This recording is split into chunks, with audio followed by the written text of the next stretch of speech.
Hey DC Movie News fans, we're on the red carpet for the world premiere of Shazam, and we're about to meet the cast and crew and talk about the making of this great new film in the DC movie universe. You're the composer of the film, right? So you get to define the musical language of Shazam.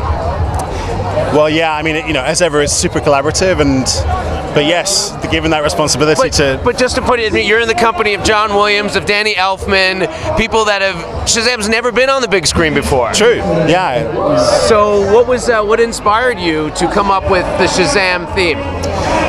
It was kind of thinking, what must it feel like to be a 15-year-old kid who is a foster kid and, living in a very tricky situation, and you're given superpowers suddenly. And what does it feel like when you say Shazam and you're suddenly able to, have all these superpowers? I mean, this hope and wish fulfillment, those are the emotions that I try to channel into the main theme.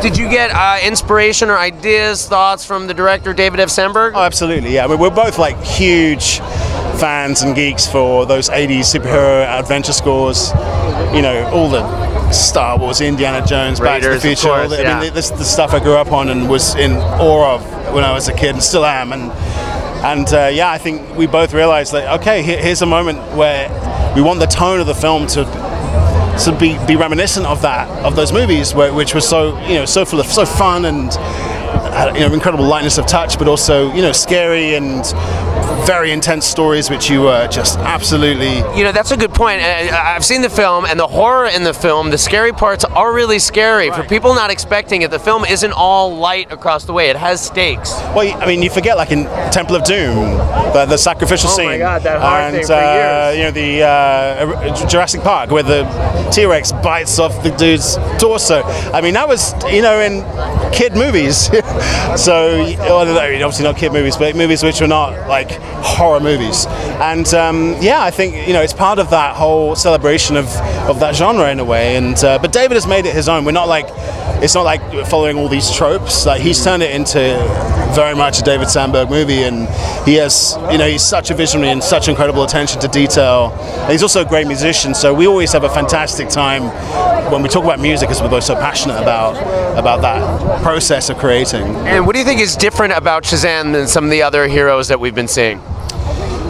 Well, he's from he's a golden age superhero from like the 40s, around the time when, it's just after Superman, Batman were created. And I think, that classic superhero feeling, I think, really comes through where, every single superhero, of course, has their own backstory, but somehow this particular backstory where you kind of jump between the backstory and the superhero and then back to the backstory, that's pretty unique. And also the acronym of Shazam encompassing so many different powers which actually don't necessarily have to be superpowers. So they're things that you can relate to. Right, like wisdom. Strength, wisdom, etc., speed. So, yeah, I think there's a real... that's one of the things I love about this film. I think it's an empowering film. When you watch it, you walk out feeling better about yourself, and that's not just something cheesy. It's like you genuinely do.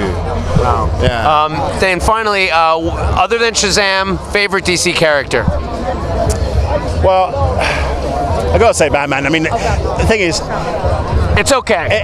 It's like almost the obvious answer, but I think what Chris Nolan did in the Dark Knight trilogy is so extraordinary, and they are really among my top 5 movies. I love them too. Yeah. So yeah. Our show is DC Movie News, right, so yeah, okay. We're big fans. Yeah. Well, I just want to congratulate you. The film is great, and I can't wait for people to watch it. So wonderful. So to you. Cheers.